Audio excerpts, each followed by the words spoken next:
역대기, 우리 성경에는 역대상과 역대하로 나눠져 있는데 역대기라는 것은 역사라는 뜻입니다. 역사, 이스라엘의 역사를 기록한 책입니다. 이 역대기가 언제 기록되었는가? 나라가 망해서 바벨론의 포로로 끌려갔던 이스라엘 백성들이 바사, 페르시아 왕 고레스의 칙령에 의해서 옛 땅으로 돌아올 수 있게 됩니다. 이 백성들이 옛 땅 예루살렘으로 돌아온 이후에 기록된 역사서가 역대기입니다. 배경을 보시면요. 포로기를 겪고 고향으로 귀환한 백성을 1차적 대상으로 기록되었다. 기록된 시기가 그러하기 때문에 당연히 귀환한 백성을 1차적 대상으로 기록된 것이고, 사실은 역대기에 나오는 많은 내용들이 다른 역사서, 사무엘서와 열왕기서에 많은 부분이 기록이 되어 있습니다. 그래서 이 책들을 보시고 역대기를 보시면은 똑같은 내용이 또 나온다, 이것을 여러분들이 발견하실 수가 있어요. 왜 똑같은 내용을 또 기록을 했을까?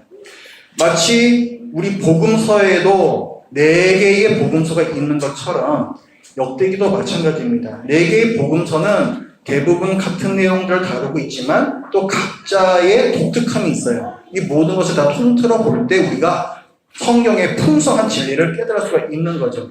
역대기도 마찬가지입니다. 사무엘서 열왕기와 많은 부분이 겹치지만 거기에 나오지 않은 부분이 있고, 또 역대기가 기록되어야만 했던 다른 목적이 있어요. 그 목적에 따른 기술이 이 안에 들어가 있습니다.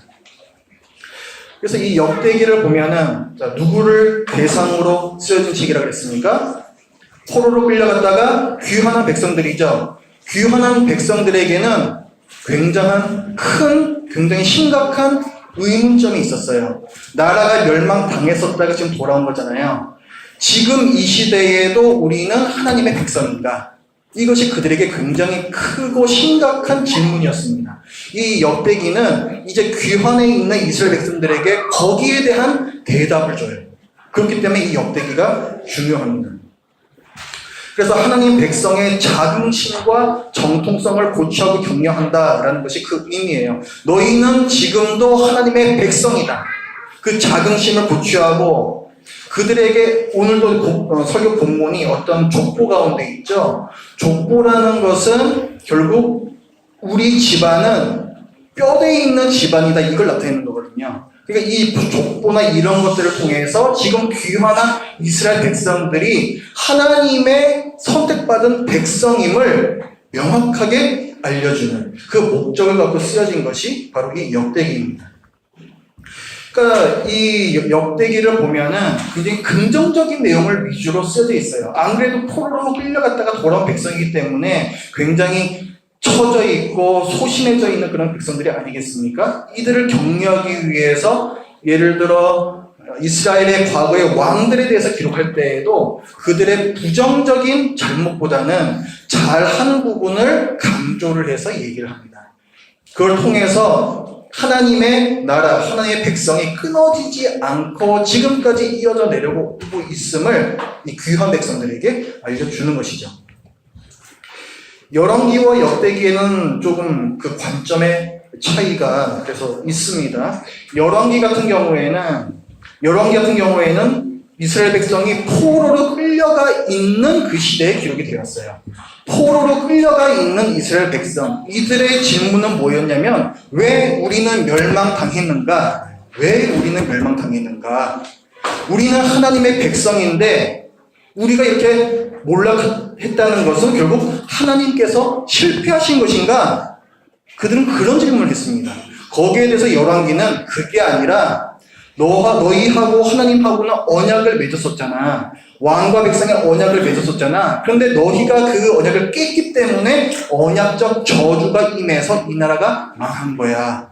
이거를 얘기를 해줘요, 열왕기는. 그래서 열왕기를 보면은 어떤 왕들이 뭘 잘못했고 이런 기록들이 적나라하게 나와 있습니다. 그런데 이 역대기의 경우에는 백성들이 귀환한 후에 좀 기록된 거라고 했죠. 그래서 이 사람들의 질문은 우리는 지금도 여전히 하나님의 백성인가? 라는 질문, 그 질문에 대답해줘요. 그렇다. 비록 너희는 하나님의 형벌을 받았었지만 그럼에도 불구하고 하나님께서는 너희를 포기하지 않으셨다. 너희는 여전히 하나님의 백성이다. 이것을 역대기에서 얘기해 줍니다. 그래서 그 주제를 보시면 첫 번째, 언약적 관계와 역사적 교훈이라고 했습니다. 너희들이 왜 망했었어? 너희들이 하나님께 불순종했기 때문에, 언약을 깼기 때문에 망한 거잖아. 너희들이 지금 돌아왔는데 너희들이 또 불순종하면은 또 그런 꼴을 당할 수가 있어. 그러니까 역사에서 교훈을 배워. 이것이 하나의 주제가 되겠고, 두 번째는 재건 공동체. 이제 귀환한 백성들이 다시 성벽을 쌓고 성전을 일으키는데, 이 재건 공동체가 과거의 그 이스라엘로부터 계속 이어져 오는 연속성이 있다는 거예요. 그리고 지금 세워진 나라가 어떤 반쪽짜리 나라가 아니라 온전한 하나님의 나라라는 것을 얘기를 합니다. 그래서 이 성경, 이 역대기를 보면은 온 이스라엘이라는 표현이 나와요.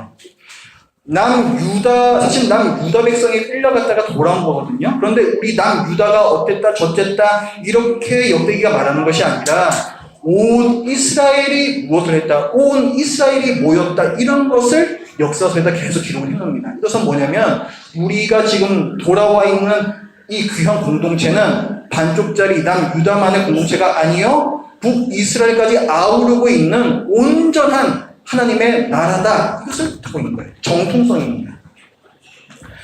그 다음에 세 번째 주제, 종말론적 왕과 성전에 대한 소망이라고 했습니다. 이 역대기를 보면은 왕에 대한 얘기가 많이 나오고 성전에 대한 얘기가 또 많이 나와요.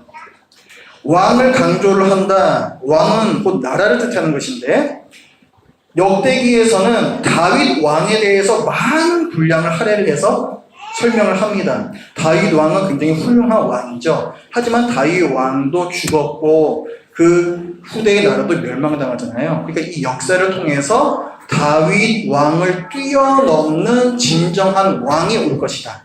종말론적 왕에 대한 소망을 얘기를 합니다. 또한 역대기는 또 성전을 많이 얘기한다고 했죠. 성전 제사장이 굉장히 중요한 역할을 합니다. 다윗의 후손이 여호와의 집을 세울 것이다, 성전을 건축할 때, 이런 이제 표현들이 역대기에는 나오는데, 결국은 그 여호와의 집을 세운다는 것, 성전을 세운다는 것, 이것이 어떻게 이루어지는가? 마지막에 오실 메시아가 이 일을 이룰 것이다, 이걸 얘기를 해요. 그 어떤 왕도, 그 어떤 제사장도 여호와의 집을, 영원한 여호와의 집을 건설하지 못했고, 마지막에 오실 메시아가 이것을 건설할 것이다. 여기에 대한 소망을 노래를 합니다. 자, 구조를 보시면 역대상 1장부터 9장까지는 아담으로부터의 계보를 얘기를 쭉 하고, 10장부터 역대상 마지막까지는 다윗의 통일 왕국에 대해서 말합니다. 무려 20장에 걸쳐서 다윗에 대해서 얘기를 해요. 굉장히 많은 분량을 할애를 하고 있죠. 이상적인 왕에 대한 희망을 얘기를 하는 겁니다. 그 다음 역대 하로 가면 1장부터 9장까지는 다윗의 아들 솔로몬의 통일 왕국에 대해서 얘기를 하고, 솔로몬 그 아들 때부터 나라가 둘로 분열이 됩니다. 그래서 그 역사를 역대하 10장부터 마지막까지 얘기하고, 나중에 바사의 고레스 왕이 이제 너희 옛 땅으로 돌아가도 좋다라는 칙령을 내리는 것으로 역대기가 끝납니다.